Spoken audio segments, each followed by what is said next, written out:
Okay. All right, well, welcome back. We will continue our conversation discussion on the structure of higher plants. I believe we left off with roots, so we will um, get into talking about other plant parts. And we'll start with stems. Is that showing up for you all? Yep. All right, so here's just a cross section of a stem of a woody plant. And notice that it does look similar to the root cross section. Um, we have the epidermis on the outside, of course, and moving in, we have some different tissues here, the collenchyma and the parenchyma. Um, and notice that those kind of repeat, at least the parenchyma is a different, because that's kind of a simpler tissue that that form is repeated in multiple plant parts in multiple places. And the parenchyma is actually really important for us when it comes to propagation. I'm not going to expect you guys to memorize any of these specific plant parts when we get on the technical side, but I just want you all to know what does what and why it's important to the function of the plant, not necessarily why it's important for you to remember it. Um, so here we have the primary phloem, and then, as I mentioned, that cambium, or in this case, they're calling it the procambium, and that's going to be in this layer that is creating, it's also called the vascular cambium, that is creating the new vascular tissues. And almost all of our higher plants, our crops included, pretty much everything we use in agriculture, horticulture, forestry, they are all vascular plants, which by vascular, we just mean that they have a transport system. Non-vascular plants are things like mosses, algae, the less evolved plants that are usually smaller, have to be in kind of moist places. All the vascular plants have a transport system similar to our circulatory system. So think of like the phloem and the xylem are similar to our veins and arteries in a way. Of course, stems, just like roots and other parts of the plant, come in a variety of shapes, sizes, colors, forms. So one type of stem that you might mistake for roots is a rhizome. And a rhizome is just an underground stem that grows horizontally. And all plants that are connected to the same rhizome are the same plant. So we see this in things that we kind of think of as developing like a colony. So you may have seen it in like banana plants. People do grow bananas kind of as ornamental plants. Pretty popular around here in the landscape, actually. They will never produce a banana, but they make big clumps of plants because they have this rhizomatous stem growing underground. Irises are a good example of rhizomes, bamboo, and then there are some grasses as well, which these grasses, quackgrass, Johnson grass, wiregrass, Bermuda grass, we probably mostly think of as weeds in the ag world, although Johnson grass, it is pretty bad invasive plant, but some people do use it for hay. The animals will eat it. Bermuda grass is a weed in your row crops, but it's an actually sought after grass for greens, putting greens, and golf courses.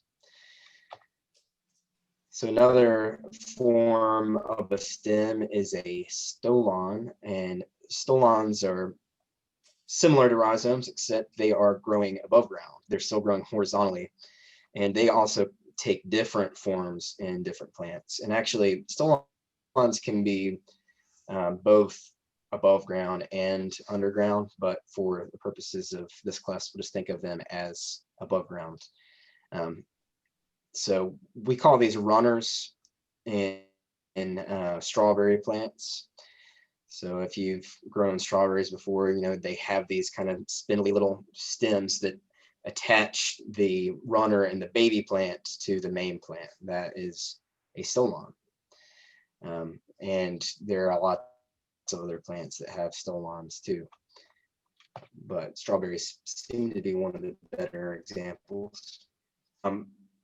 Another thing that we might confuse for roots when it comes to stem are a lot of the kind of bulbing plants.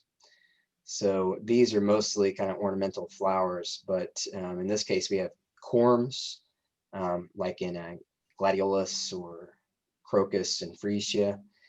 Corms are just these thickened and compressed stems that grow underground.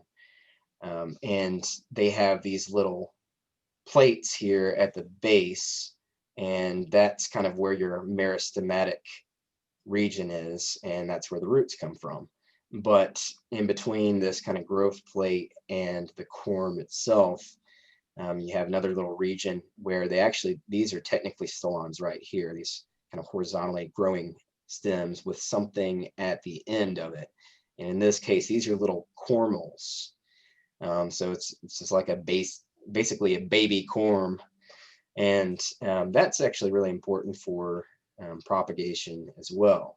This is going to be a clone of that larger corm. So you can actually take those off and grow a new plant from that. Bulbs are similar to corms, except rather than kind of being just the stem part, it also has these little storage leaves that are attached to the bulb, and we often refer to these as scales. So most of the bulbing flowers that we think of are included in there, like lilies, tulips, daffodils, but also some of our agricultural plants like onions are included in that. It's also a bulb, and in the case of the onion, it's not really not really below ground. It's kind of partially below and partially above ground, usually when the onions are mature. But if you cut an onion open, like I'm sure most of us have, then you can see these scales, you know, kind of the layers of the onion itself. So those are actually just storage leaves. And in all of these cases, these different forms of stems are basically just places where plants are storing their energy. And roots do come off of many of these structures, but they themselves are not roots. They're stems. So stem tubers are like potatoes, which an enlarged kind of fleshy terminal portion of an underground stem. So if we look at the potato, in the botanical sense, it's actually little stolons, these kind of short roots coming off of that, or short stems coming off of that main plant, and then ending with a tuber.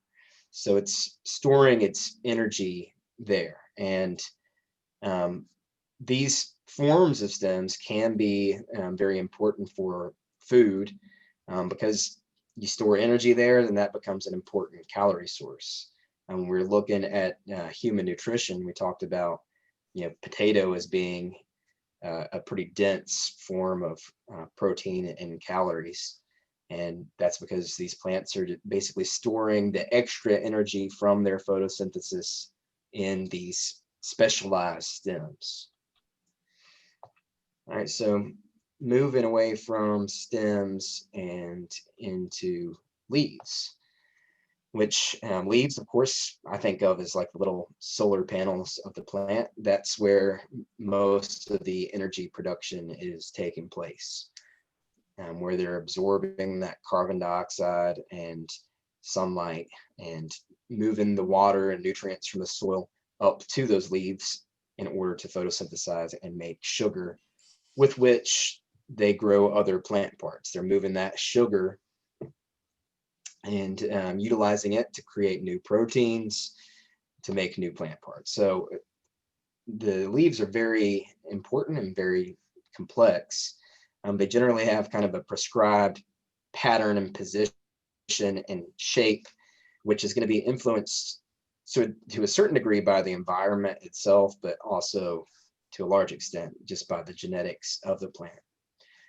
So when we talk about leaves, get back to the classes of plants. So we were talking early on about the difference between monocots and dicots, and they are very different in their leaf shape.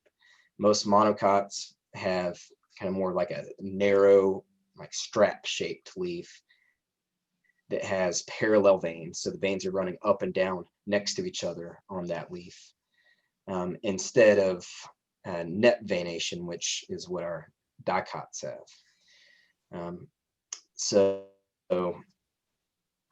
That's one of the reasons why we can, or how we distinguish monocots from dicots. And the veins of the leaves themselves actually connect to those vascular bundles, including the xylem and phloem. So that's how they're getting the water and nutrients from the soil up to the leaves, and how they get the sugar from the leaves down to other parts of the plant. So as I mentioned, the dicots have all kinds of different leaf shapes, but they have this net veination where they're going to have kind of one main vein and then kind of secondary veins coming off of that, rather than being parallel, which we do have some parallel shapes here, like this linear shape. That's kind of a parallel leaf. So looking at the veination is an important thing. And when we talk about identifying plants, looking at how the leaves are arranged in size and shape and veination is very important to figure out the different species of plants. These are all what we would kind of consider simple leaves here, and all kinds of different shapes, but the simple leaf is connected to one petiole here, and the petiole is just the leaf stem. Here's just some more shapes and some different features here of how we might identify plants differently. From the veination shapes themselves, the attachment of the leaf, and the shape of it at the base of the leaf of the petiole as well. And then down here at the bottom, we've got some compound leaves. So as you can see, they've got one leaf stem here coming from the main stem, and then they've got multiple attachments. So those are compound leaves versus the simple leaves. We also look here at the margin, the outside of the leaf, and the way it is shaped as a way to determine the identity of particular plants. Some of the shapes make sense, like down here, palmate, it's palm shaped, or trifoliate, it has 3 parts to it. Some of them might not make as much sense to us, like this peltate or sagittate, which is just saying that it looks like the leaf of the genus Sagittaria, the arrowleaf plant. All right, so one of the most important things that happens through the leaf is transpiration, and that is the loss of water from the leaf as it's moving along the plant. So it's drawing water up into and through the xylem and out through those stomata on the undersides of the leaves. In some plants, we have a thick cuticle, kind of a waxy surface that helps to reduce that water loss. In others, they might have hairs on the bottom of the leaf that have different properties, leading to different adaptations in different environments. So I think when we're thinking about growing plants, it's important to think about where did they come from, why did they adapt to that, and some of the unique features of the leaves or stems are due to that adaptation. Whether it is modifying some functions like photosynthesis or transpiration, preventing maybe more transpiration in like a desert area, or to do other functions as well to protect the plant from predators, for instance, or pests. So when we look at most of the dicot plants, we have the leaf being made up of the blade, which we refer to as that flat, thin part of the leaf, the petiole, which is attaching that blade to the stem itself. And then in some plants, we also have stipules, or kind of like pointy things at the base of the petiole. We'll also look at how the leaf is attached to the stem and its arrangement. So those that are attached directly to the stem and don't have a petiole or stipules are called sessile. And we look at either the simple or compound leaves, and they kind of have a petiole and then another petiole. So if we're trying to figure out the identity of a plant, that simple or compound question is really important for narrowing it down. There are about, I guess, believed anyway, 400,000 species of plants. About 220,000 have been actually identified. But when we go through the steps to identify a plant, this is a question that always comes up. Is the leaf simple or compound? Does it just have a single leaf or multiple leaflets? And the best way to kind of examine that is to trace the leaf, the blade of the leaf, that flat thin part, back down to the petiole and then back to the main stem. So if it has multiple leaflets, then it's a compound leaf. And then we look at those compound leaves themselves as having leaves. So a pinnate leaf shape is one that has kind of like a feather-like arrangement, whereas a palmate leaf is one that resembles the palm of a hand. So leaf edge, the leaf margin, the venation of the leaf, all of this is important for determining the identity of a plant. Moving away from stems and leaves into the reproductive parts, we look at the flowers and the fruits and the seed, which are basically how and why we kind of grouped plants together and classified them into the different plant families. So what we have going on when we develop flowers, and it's going to be due to the stage of development of the plant's life cycle. So some plants will develop in terms of the actual photoperiod, the length of day and night, and how that differs. Some will develop more to just the amount of kind of vegetative production they've gone through so far. So once they get to a certain size, that will trigger them to flower. Some is just age. Some plants will develop flowers in response to a stress. So flower buds are, depending on the plant, kind of produce at different times of the year or different parts of the stage of development of the plant. But it's this kind of meeting of the vegetative and sexual life cycles of the plants.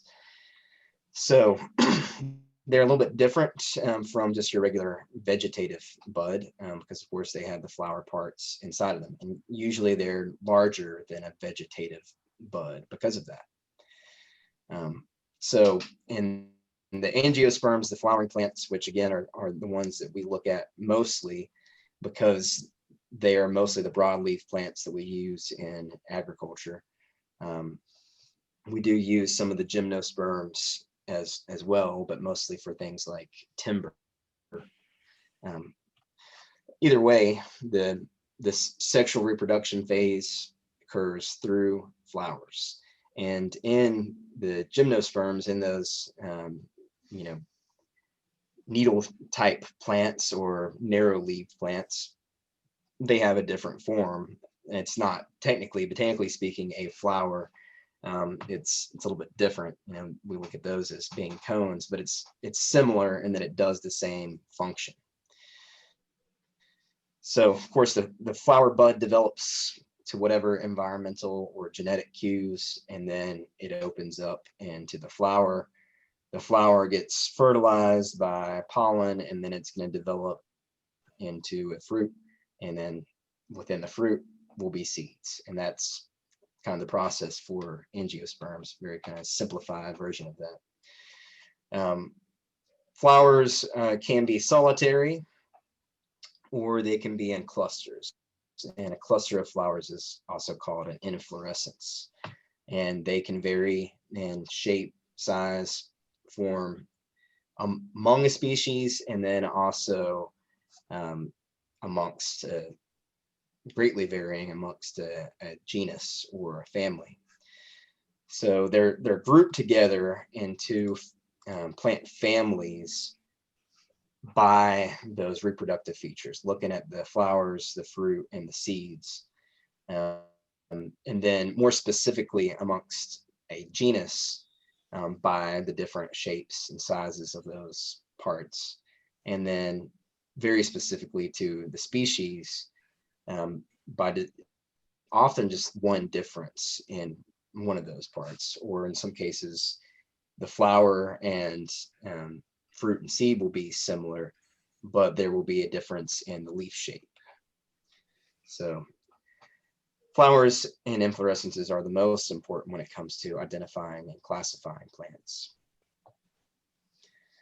And we'll look at those as kind of varying with their different morphology, the different forms of it.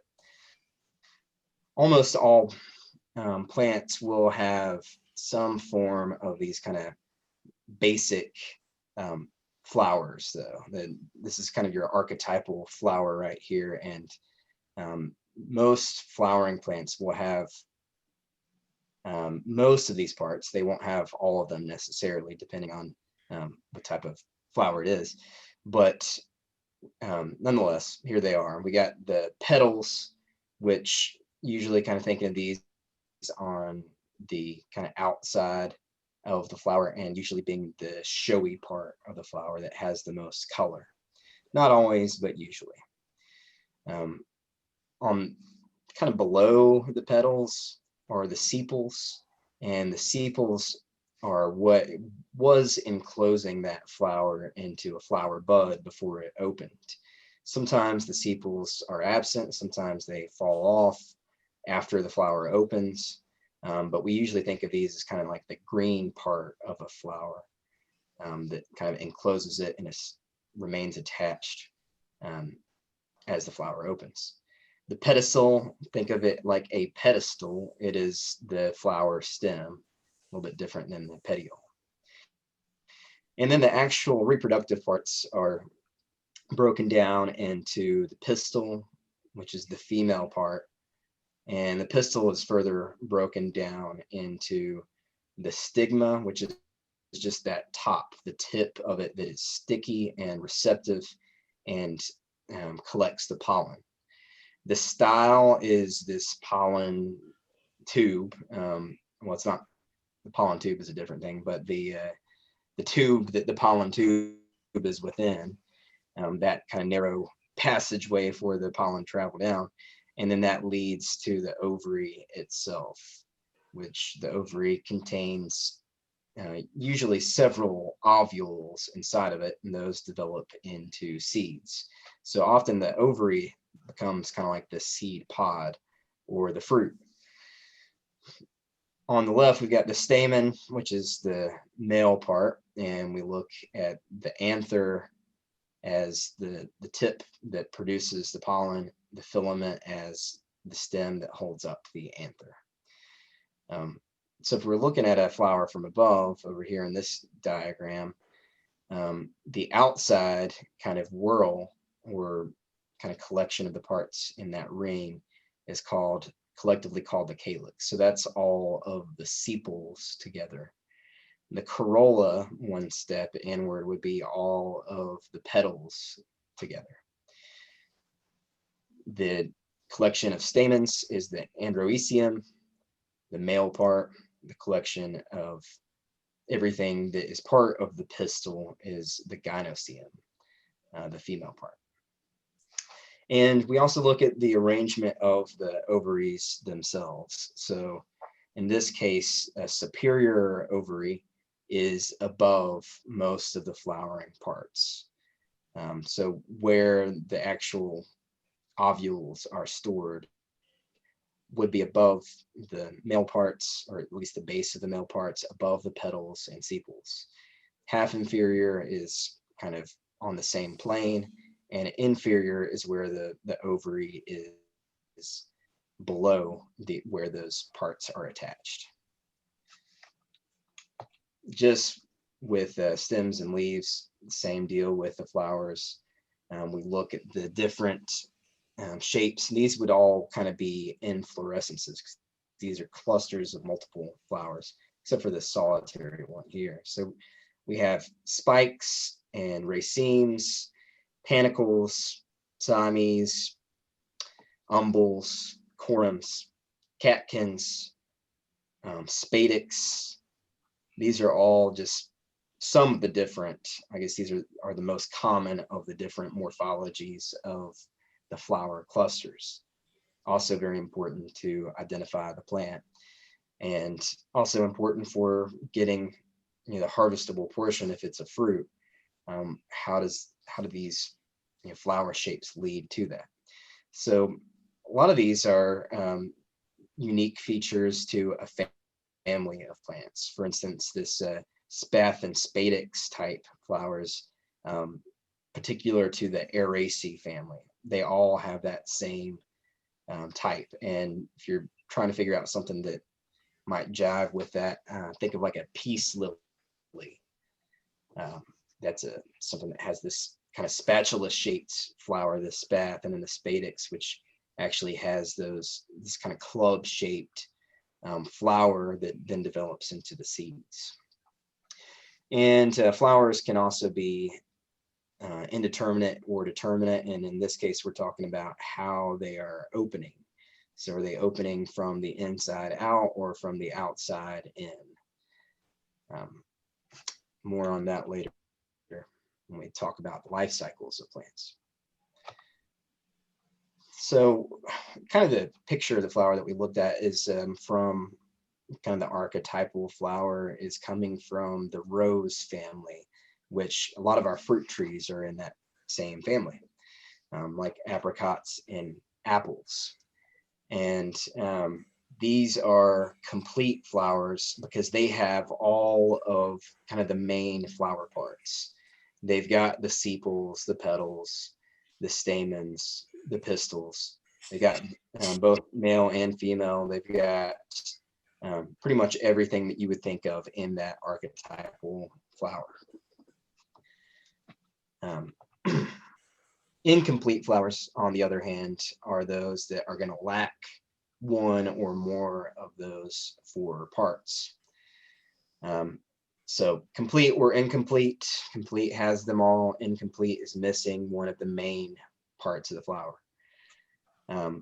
We look at also flowers as being perfect or imperfect. So a perfect flower has both the stamens and the pistils on it. It's got both male and female parts.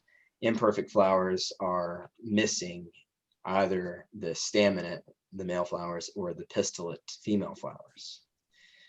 So in this case, we're just talking about them being in a flower on one plant.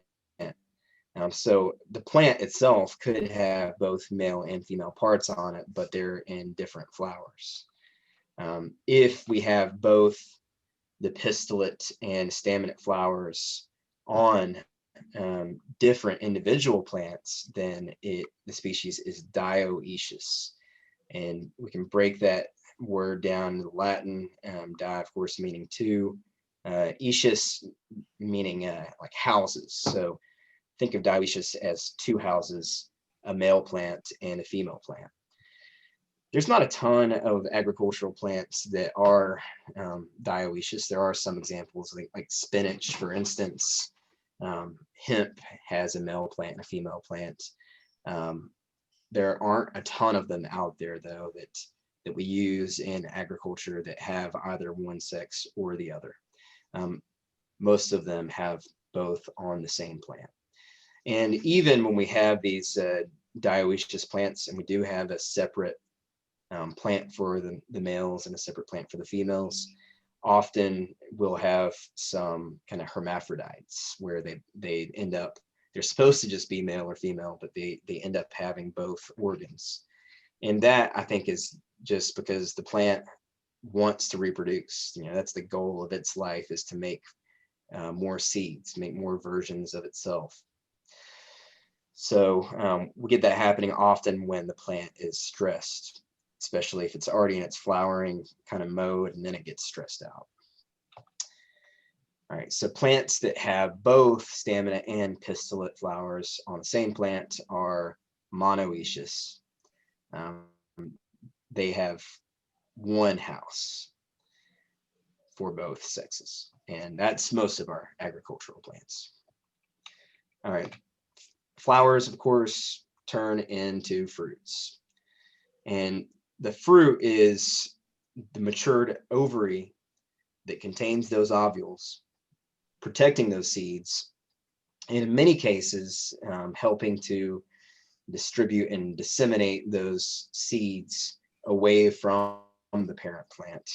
One of the reasons why the angiosperms are, most of the plants that we use in agriculture, as well as most of the plants on land on Earth, is because of this, the whole idea of the fruit. The fruit acts often as a bribe and gets animals to move them away from the parent plant. The apple doesn't fall far from the tree, right? But really, does the apple want that fruit close to the ground near it? Probably not, because then that baby tree that grows up in its shadow is going to maybe one day outcompete that parent apple. So instead, it bribes an animal to carry that away. And that animal might be us in some cases, moving those seeds, many miles, maybe in our case, thousands of miles. So it's disseminating it far away, so they both have a greater chance of, going through their life cycle and making more babies. Goal of life for plants is similar to that of humans, right? So many of the vegetables that we eat, actually, botanically speaking, are technically fruits. So here's where we get the crossroads of kind of like the legal realm versus the health and nutrition realm versus the botanical realm. A vegetable is something that comes from vegetative growth, and a fruit is something that is coming from sexual growth. So tomatoes are legally considered a vegetable for whatever reason, classified that as that nutritionally, but botanically speaking, they contain seeds, they're a fruit. Same with peppers, squash, all of our beans and peas, they're all botanically speaking fruits, even though in the dietary world they consider them vegetables, and in some cases even in the legal realm. So what do we have? A fruit is basically a flower that has been pollinated, and that could either be pollinated by itself or cross-pollinated by wind or by insects. Pollen is moving from that staminate flower to the pistillate flower, fertilizing, and then causing really some biochemical changes in the plant that triggers it to produce a fruit to collect kind of those ovules in one central place and protect them from the elements, allowing those seeds to mature more fully, and allowing the flowering plants to be more successful. So we'll look at a bunch of different types of fruits here.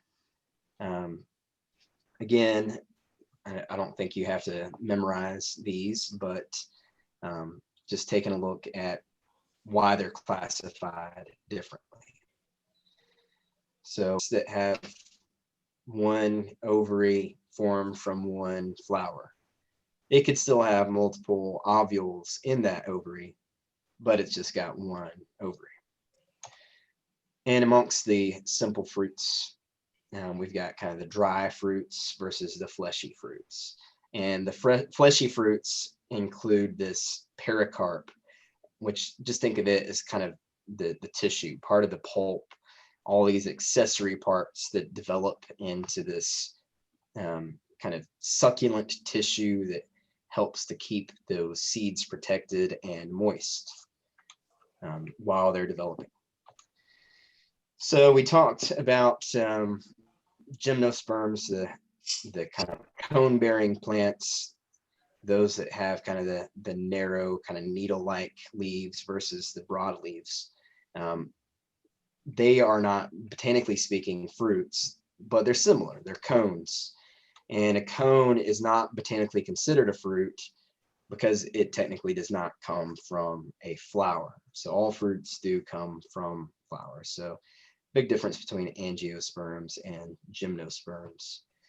Now we do eat some gymnosperms, mostly things like pine nuts, stuff like that.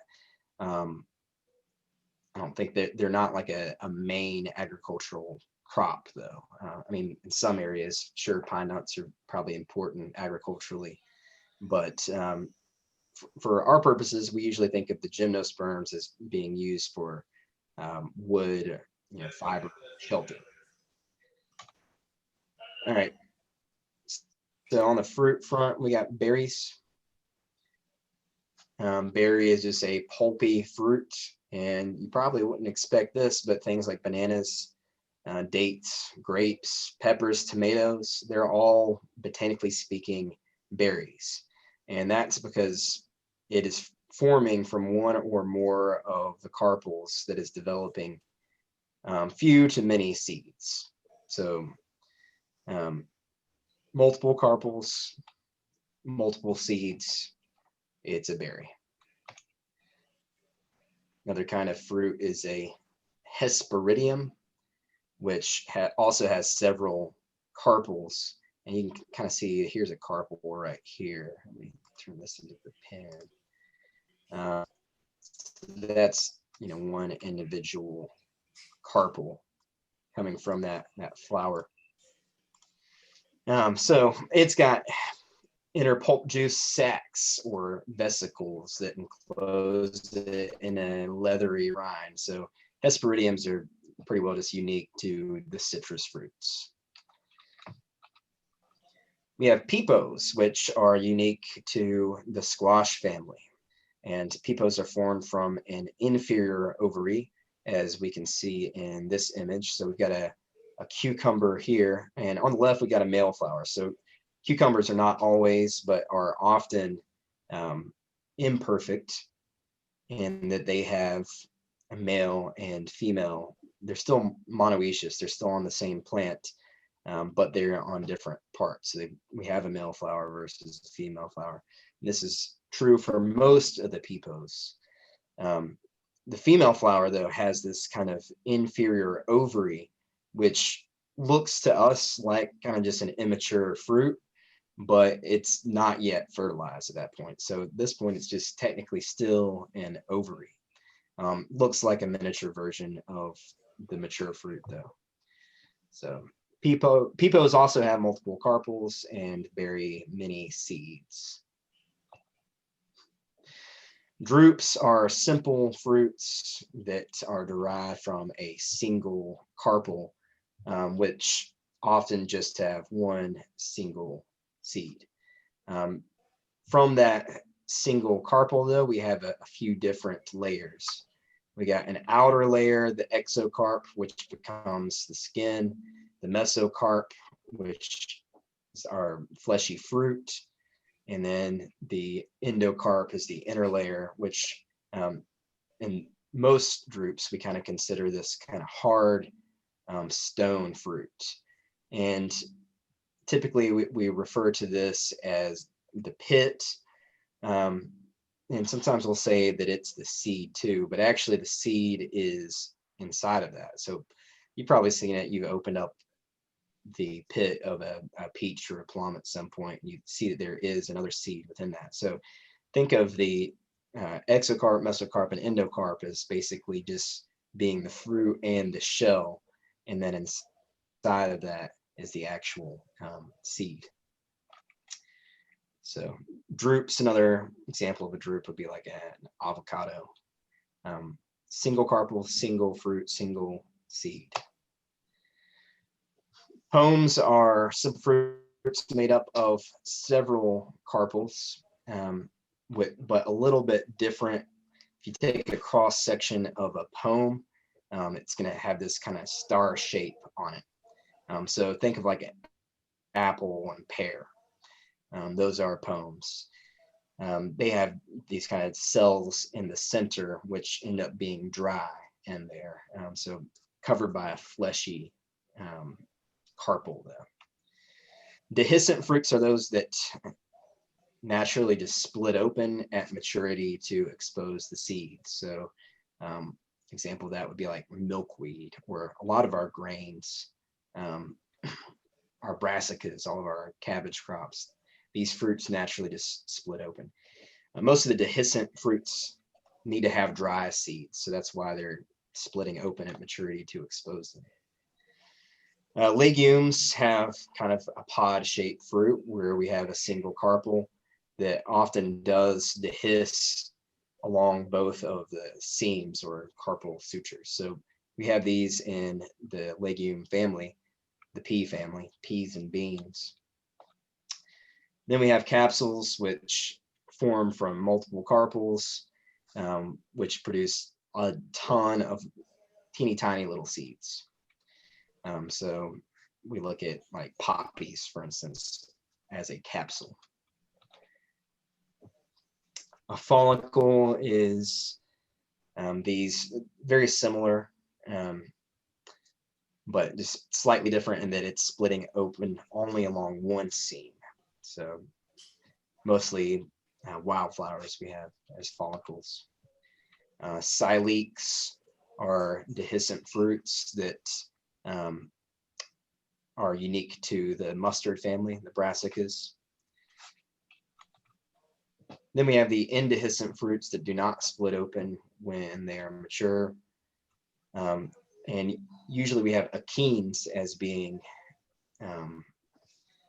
one of those seeds that appear in indehiscent fruits. Achenes are also in other types of plants as well, but often in the indehiscent fruits. Achenes are simple, one-seeded, thin-walled fruit that is attached to an ovary wall. So we often think of them as seeds in the case of like this and the strawberry, but technically it's a fruit within a fruit. It's this compound fruit. We also see those in rose hips and sunflowers too. So if you eat sunflower seeds, you're going for the seed on the inside. The achene is this kind of dry fruit on the outside. A caryopsis is a one-seeded fruit that has a very thin pericarp, and it adheres tightly to the true seed. So with a caryopsis, we think of these as mostly our grains, and we're not removing that thin pericarp. It's so tight to it that it really becomes part of kind of the consumable aspect of it. In some cases, we might think of those as the whole, and we do remove that whole from the caryopsis. But all of our grains, corn, rice, wheat, barley, they're all examples of caryopsis. Nuts are one-seeded fruits that have a thick, hard, kind of stony pericarp. So think of like acorns from oak trees, chestnuts, walnuts, etc.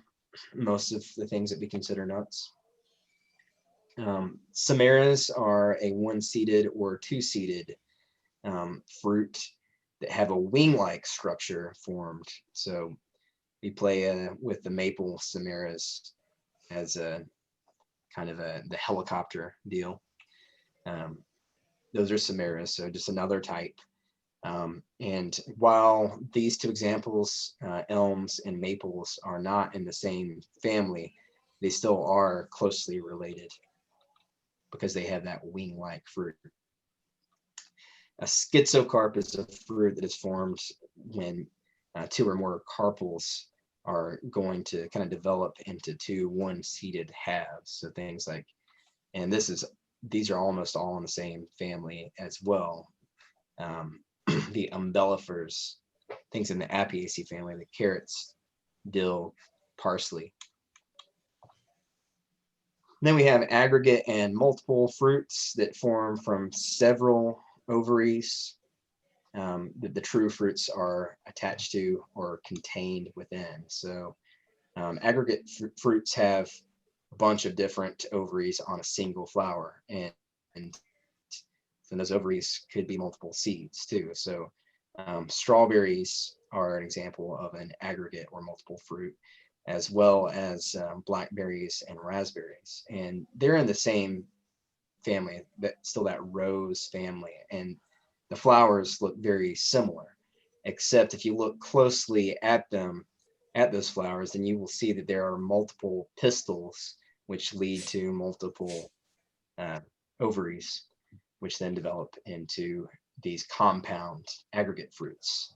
And as you know, if you've eaten blackberries and raspberries, they tend to be very seedy. So with blackberries and raspberries, they're individual small drupes. So each of those cells could have one large seed in it. With strawberries, they are achenes. So seeds are just the mature ovules that are contained within a fruit. And they also vary considerably in size, shape, structure, as well as how they are moved or disseminated. So here we got dandelion seeds, which, as you might guess, are moved on the wind. So they develop, in this case, what is called a pappus, which is this like parachute-like structure that is attached to the seed that allows it to be disseminated on the wind. Same deal with the samaras, except they don't have it as a similar, it's more like a feather. So they're flying, maybe not quite as far away though. Final thing here, we'll just look at the three basic parts of a seed. First, we've got the embryo itself, which is the developing plant, the miniature plant that is formed from the gametes, the sex cells of both the male and female parent during fertilization. And from that embryo, we've got the two different growing points, kind of circling back around to the radicle, that primordial root, and the plumule, which is that shoot. Second part of the seed is the cotyledons, which, whether there's one in the case of monocots or two in the case of dicots, and amongst those, not necessarily attached to the cotyledon, but kind of holding the cotyledons in there, are often other forms of food stored in things like the endosperm. So that's where the plant is getting its energy until it can photosynthesize. And then finally, we've got a seed coat, the outside, considered the testa of the seed, which are forming from these integuments, and basically they are there to keep the seed dormant until the conditions are right for germination, when the seed can start anew as a new plant. And that's the basic structures of the higher plants. Anybody have any questions, comments, or concerns? All right, well, I think I've got the quiz up and ready to go. So take that when you're ready, and have a great weekend. We'll see you guys next Monday. Okay, have a good one.